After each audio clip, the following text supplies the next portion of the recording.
Ladies and gentlemen, welcome back to Money Conversations with Magical. I trust that you're doing great today. And if you are new to this channel, we talk about money matters. So I would recommend that you subscribe so that you don't miss out on the conversations as and when I upload. So I'll give you a few seconds to subscribe if you feel that this conversation is important to you. Thank you. If you've put money in the money market, congratulations. I say congratulations because you are smart, you're not having lazy money. I've spoken about lazy money in one of my previous videos, and if you've not found time to listen into that, please create a few minutes and listen in. I'll also attach the link to the description so that you can find it easy to locate the video. So yes, all good that you're doing the money market fund, but there is a problem. I have noticed a problem that I would like to discuss. A few mistakes I've noticed people who are investing in money markets are doing. I'll discuss these mistakes so that you do not find yourself repeating the mistake, or you do not find yourself losing out on money because of those mistakes. And I'll dive in straight to these mistakes. So the mistake number one is people chasing the highest interest rates blindly. I'll add the word blindly at the end. So it's human nature to be greedy, and every time you hear an extra 1%, 2%, 5%, you will definitely want to go with the higher return.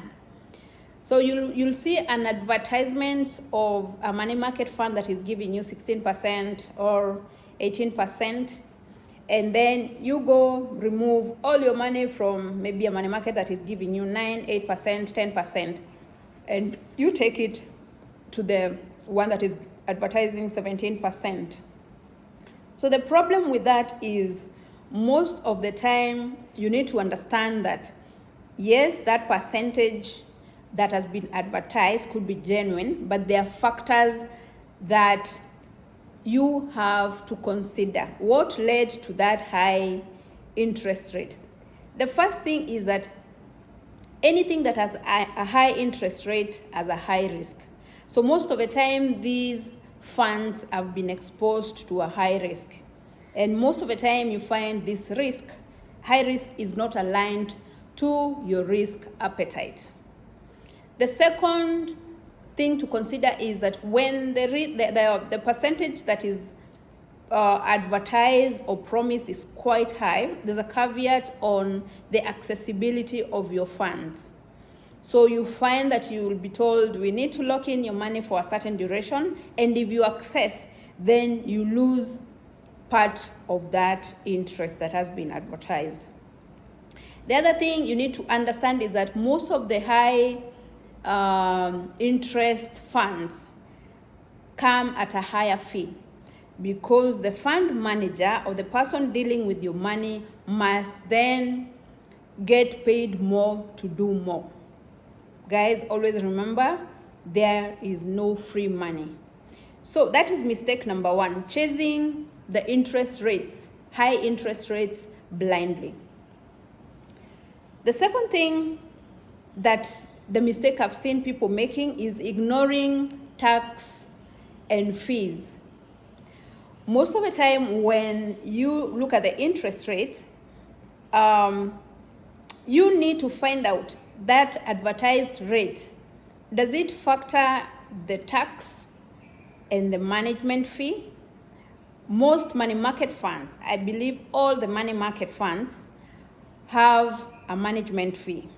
Could be 1 to 2.5% depending on your service provider. So you need to find out, so whatever has been given to you, is it gross or net of that management fee? The second thing you always need to remember is that money markets the interest rate, the interest that you earn on your money market is taxed 15%. So it's important that that is clear so that you don't get your statement and you end up being disappointed. The other mistake I've seen most clients make is comparing apples with oranges. So you always need to compare likes for likes. So for instance, a money market fund largely invests in short-term instruments, safe ones, like fixed deposits, cash on call, treasury bills. These are safe instruments that also allow you to access your money or liquidate your money within a very short period, and hence the interest rates are not as high. But in the market, there's another set of funds that is being called special funds. These funds come at a higher interest rate. They give you a high interest rate because they expose your funds to higher risks. So you find most of these funds even investing offshore. They will go to the extent of invest in commodities like oil. They invest in commodities like precious metals like gold, silver. They will invest in agricultural commodities. Then they'll also invest even in foreign exchange. And you can see these are high risk kind of ventures. So they'll give you a high return, but they are exposed to a higher risk. So you cannot compare then a money market fund with a special fund because of those two elements. Remember, each of them has a different goal and a different way in which it's structured. So you always need to compare likes for likes. If you're comparing an apple, compare it to an apple. If you're comparing an orange, compare it to an orange. The other mistake I've seen is people accessing money from their money market accounts for the wrong purpose. We have discussed before that largely your money market fund should work as an emergency fund, also a place you put money for your short-term goals.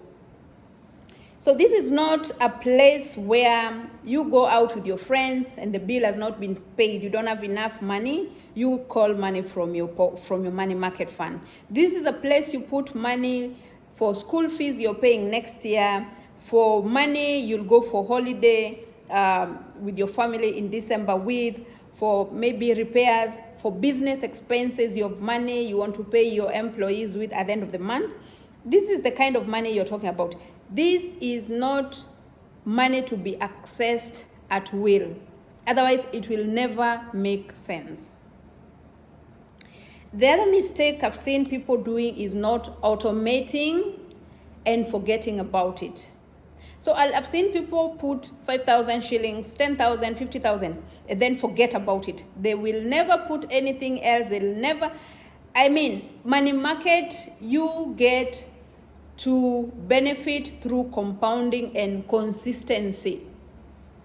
The effect of compounding will help you, will propel you further if you're consistent.